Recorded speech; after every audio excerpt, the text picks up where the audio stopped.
expect for everything to completely fall apart. This is the story of how Meghan Markle went from composed guest to furious hurricane in the span of a single interview on Piers Morgan's show, and how her own words became the very thing that got her escorted off the set. The morning started like any other for Piers Morgan. The studio lights were hot, the cameras were ready, and the producers were buzzing with excitement. They had landed one of the biggest interviews of the year. Meghan Markle, the Duchess who had walked away from royal life, was coming on the show to talk about her new projects and her life in America. Piers sat in his chair, shuffling through his notes. He knew this interview would get attention. Everything Meghan did got attention, but he also knew he had a job to do. Ask the tough questions. Don't let celebrities coast through with pre-approved talking points. Give the audience what they want, the truth. When Meghan walked onto the set, the audience clapped. She smiled and waved, her presence commanding the room like she owned it. She wore an expensive cream-colored suit, her hair perfectly styled, every detail calculated for maximum impact. "Meghan, welcome to the show," Piers said, standing to greet her with a handshake. "Thank you for having me," she replied, her voice warm but with an edge of caution. They sat down. The cameras started rolling. For the first few minutes, everything seemed fine. Piers asked about her life in California, her children, her charitable work. Meghan answered with practiced ease, speaking in smooth, media-trained sentences about finding peace and living authentically. But Piers wasn't interested in the surface-level conversation. He leaned forward, his expression serious. "Let's talk about something people really want to know," he said. "You've been quite vocal about your experience with the British media, calling it toxic, unfair, even racist at times. But isn't it true that you courted that same media when it suited you? When you needed publicity for your projects?" Meghan's smile tightened. "I think that's a very simplistic way of looking at it." "Is it, though?" Piers pressed. "You were happy to do magazine covers. Happy to have photographers follow you to charity events. But the moment the coverage turned critical, suddenly the media is the villain. Isn't that a bit convenient?" "That's not what happened," Meghan said, her voice rising slightly. "There's a difference between working with the media professionally and being harassed, having lies printed about you, having your every move twisted into something negative. But who decides what's a lie and what's legitimate criticism?" Piers countered. "You've made very serious accusations about the royal family, about the institution, about racism. But when people question your version of events, you call it harassment. Don't you see how that looks to people?" Meghan shifted in her seat. "I lived through it. I know what happened. I don't need to justify my experience to anyone." "Well, actually, when you go on international television and make those claims, you do need to justify them," Piers said firmly. "You accused people of racism without naming them. You made the entire family look bad. And when they stayed silent, which is what the royals do, you took that silence as guilt. That's not fair, is it?" "I never said it was the entire family," Meghan shot back. "And I had every right to share my truth." "Your truth," Piers repeated, emphasizing the words. "That's an interesting phrase. Not the truth. Your truth. Which implies there are other truths, other perspectives that might be equally valid. But you don't seem interested in those, do you?" The tension in the studio was thick now. The audience sat in complete silence, watching the exchange like a tennis match. Meghan's jaw tightened. "I'm not going to sit here and be interrogated like I'm on trial. I came here to talk about my work, my future, not to be attacked." "Attacked?" Piers laughed, but there was no humor in it. "I'm asking you questions. That's what journalists do. If you can't handle basic questions about things you've publicly discussed, then maybe you shouldn't be doing interviews." "Maybe I shouldn't be doing interviews with people who clearly have an agenda against me," Meghan snapped. "An agenda?" Piers leaned back in his chair, his arms crossed. My agenda is the truth. My agenda is asking the questions that millions of people want answered. You walked away from the royal family. You did an interview where you made explosive claims. You signed massive deals worth millions of dollars. And now, you want to control the narrative so tightly that anyone who asks a challenging question is the bad guy. That's not how this works. You don't know anything about what I went through, Meghan said, her voice shaking now with anger. You sit here in your comfortable studio, judging me, judging my choices, when you have no idea what it's like to be vilified every single day. Vilified? Piers raised his eyebrows. You live in a mansion in California. You have millions of dollars. You have a platform that most people would kill for. You're not a victim, Meghan. You're one of the most privileged people on the planet. And yet, you want everyone to feel sorry for you. I never asked for pity, Meghan said through gritted teeth. No, you just asked for everyone to believe your version of events without question.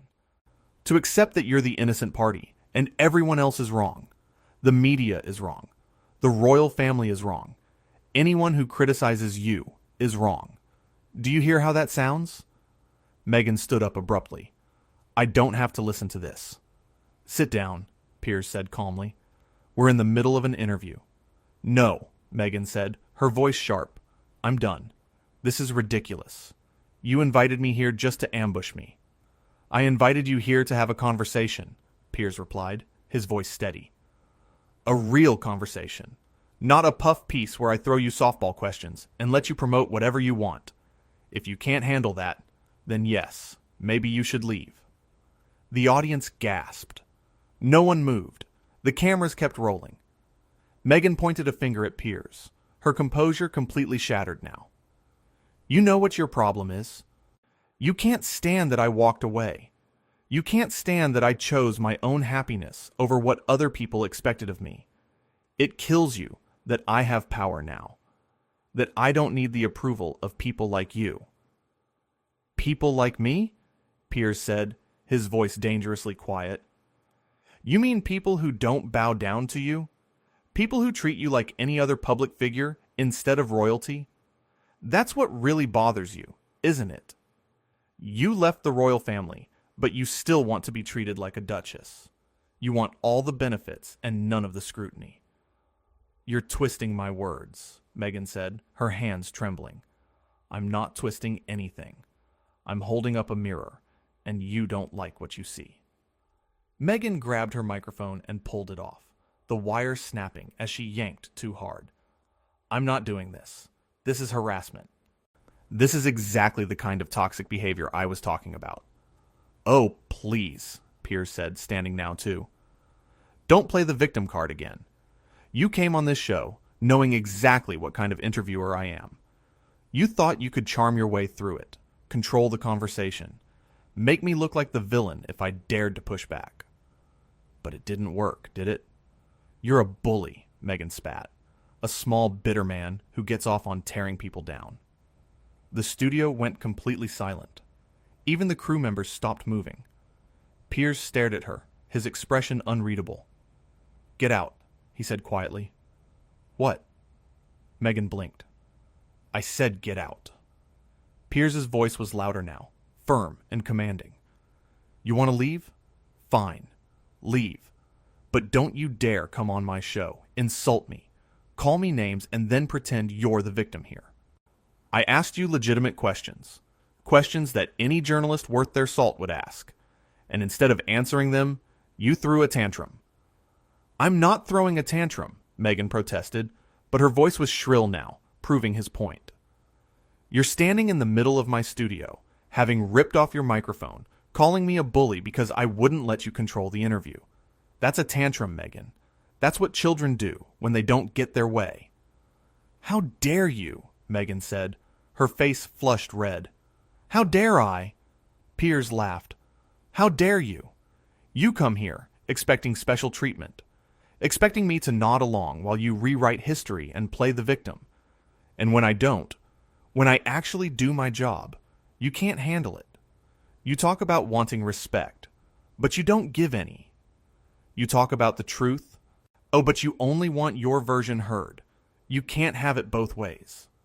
Meghan looked around the studio, as if searching for support from someone, anyone. But the crew just stared. The audience sat frozen. No one was coming to her rescue. "This interview is over," she said, trying to regain some dignity. "It's been over since you stood up," Piers replied. "Now either sit back down and finish this conversation like an adult, or leave. But make a choice and stick with it. Stop wavering." For a moment it seemed like Meghan might actually sit back down. Her hand went to the chair, but then her pride kicked in, and she straightened up. "I'm leaving," she announced loudly. "Then leave," Piers said, sitting back down in his chair. "The door's right there." But Meghan didn't move toward the door. Instead, she stood there, as if waiting for Piers to say something else, to try to convince her to stay. When he didn't, when he just sat there looking at her calmly, her anger flared even hotter. "You know what? You're everything that's wrong with journalism," she said. "Everything that's toxic about this industry. You don't care about truth. You care about ratings. You care about creating drama." Piers smiled. "And yet, here you are, giving me exactly what I want. A dramatic scene. A viral moment. You're doing my job for me, Meghan." That was the final straw. Meghan turned on her heel and started marching toward the exit. But before she could reach it, she spun back around. "You'll regret this," she said, pointing at him again. "Will I?" Piers asked, completely unfazed. "Or will you? Because tomorrow, people aren't going to be talking about how terrible I am. They're going to be talking about how you couldn't handle a simple interview, how you stormed off set like a diva, how you proved every criticism people have about you being entitled and unable to take accountability." "I don't have to take accountability for things I didn't do," Meghan shouted. "Then stop acting like you're above being questioned," Piers shouted back, his voice rising to match hers. "Stop acting like the rules that apply to everyone else don't apply to you. Stop acting like asking you to back up your claims is somehow an attack on your character." "You don't get to tell me how to act," Meghan said. "And you don't get to come on my show and dictate the terms," Piers fired back. "This is my house. These are my rules. And rule number 1 is that everyone, no matter who they are, gets asked the hard questions. No exceptions. Not for you. Not for anyone." Meghan's chest was heaving now, her breath coming in sharp gasps. She looked like she wanted to say something else, something devastating that would put Piers in his place, but no words came, because deep down, she knew he was right. "Security," Piers called out, not taking his eyes off Meghan. "Please escort our guest out of the building." 2 large security guards appeared from the sides of the studio. They approached Meghan carefully, professionally. "Ma'am, we need you to leave the premises," one of them said gently. Meghan looked at them, then back at Piers, her eyes blazing with fury and humiliation. "This isn't over," she said. "Yes, it is," Piers replied. "It's very much over." The security guards moved closer, and Meghan finally started walking toward the exit. But every few steps, she would turn back, as if she couldn't quite believe this was actually happening, as if she expected Piers to call her back, to apologize, to beg her to return to her seat. He didn't. He just sat there, calm and collected, watching her leave. When she reached the door, she paused one last time. "You're making a huge mistake," she said. "The only mistake here was thinking you could come on this show and not be held accountable," Piers said. "Goodbye, Meghan." And with that, she was gone. The security guards followed her out, and the heavy studio door closed behind them with a definitive thud. The studio remained silent for several long seconds. The audience didn't know if they should clap or stay quiet. The crew didn't know if they should cut the cameras or keep rolling. Piers turned to face the main camera directly. "Well," he said, a slight smile playing at his lips. "That was interesting." A nervous laugh rippled through the audience. You just witnessed something that doesn't happen very often in television, Piers continued, his voice returning to its normal, measured tone. You witnessed someone who is so used to getting their way, so used to being treated with kid gloves, that they literally cannot function when faced with basic scrutiny. And I want to be very clear about something. He paused, making sure every eye in the studio and every viewer at home was paying attention.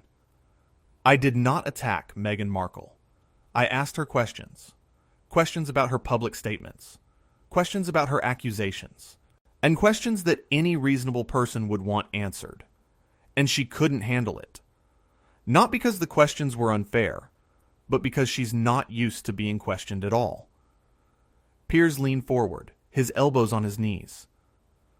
This is what happens when celebrities, when public figures, surround themselves with yes people, with handlers who tell them they're always right, with PR teams who craft perfect narratives. They lose touch with reality. They start to believe their own press releases. And when someone comes along and says, "Wait a minute, let's examine this. Let's look at the other side," they fall apart. He sat back again, spreading his hands. I have interviewed prime ministers, presidents, actors, musicians, athletes. Some of those interviews were friendly. Some were contentious. But do you know what they all had in common? The guests stayed. They answered the questions, even the uncomfortable ones. They engaged in the conversation. Because that's what adults do.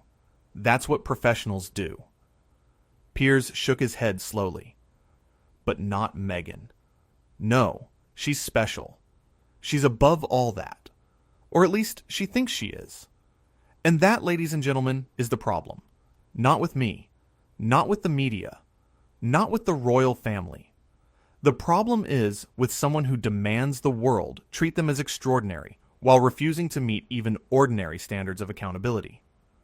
The audience started to clap, slowly at first, then building to a steady applause.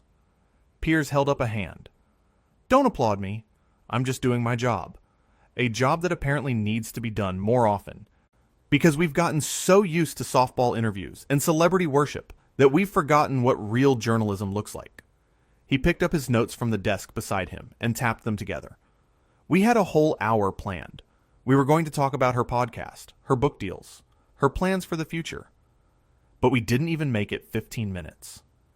15 minutes of honest questions was all it took for the mask to slip, for the carefully constructed image to crack. And what did we see underneath? Entitlement, anger, an inability to accept criticism or take responsibility. Piers looked directly into the camera again. So to those of you watching at home who support Meghan, who think I was too hard on her, I want you to ask yourself something.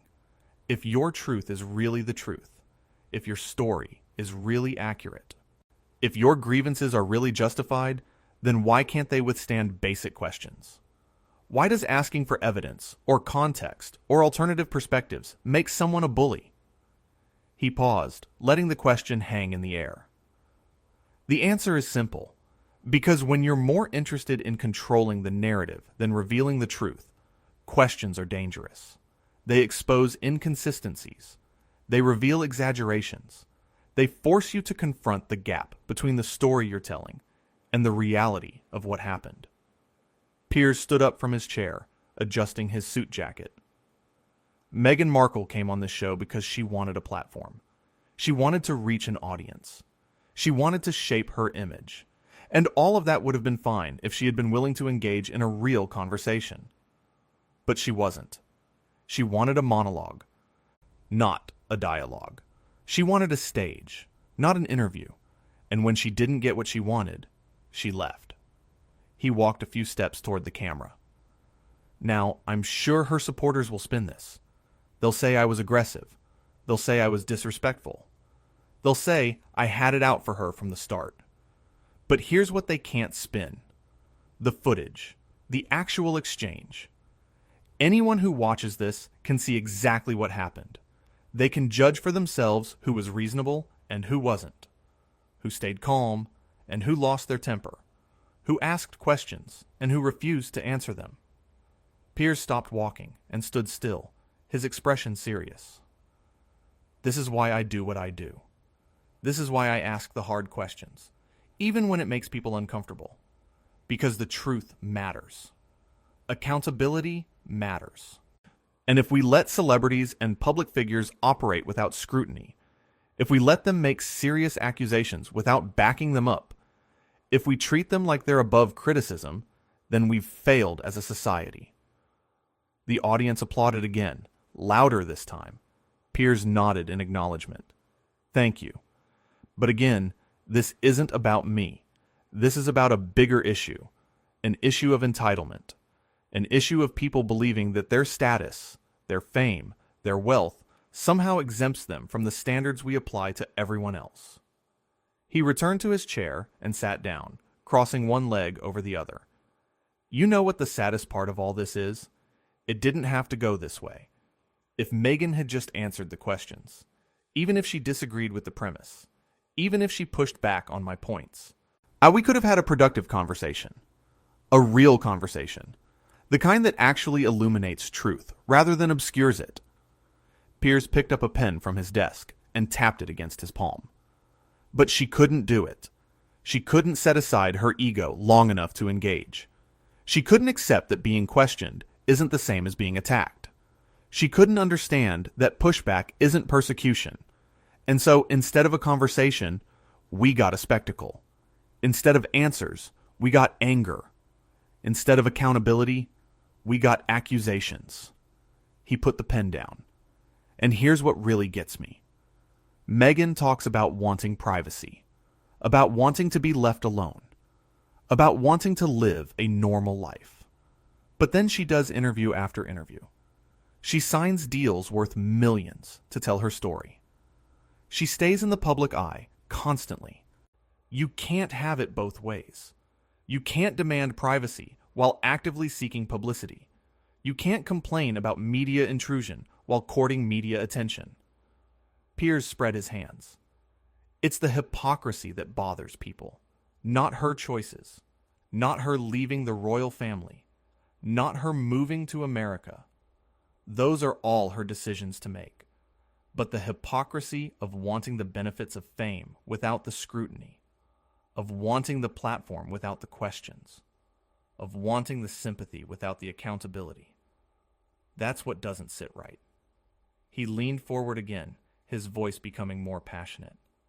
And when people like me point out that hypocrisy, we're called bullies. We're called toxic. We're called everything except what we actually are, which is journalists doing our jobs, asking questions, seeking truth, holding powerful people accountable. Piers sat back, his expression thoughtful now. You know, I've been doing this for a long time. I've had my share of controversial interviews. I've had people walk off before, though not many. And every time it happens, I ask myself the same question. Did I go too far? Did I cross a line? Was I unfair? He paused, seeming to genuinely consider it. And every time, I come to the same conclusion. No, because asking tough questions isn't going too far. Challenging someone's narrative isn't crossing a line. Refusing to accept non-answers isn't being unfair. It's being thorough. It's being honest. It's being a journalist. The audience was completely silent now, hanging on every word. So when Meghan stormed off this set, when she called me a bully,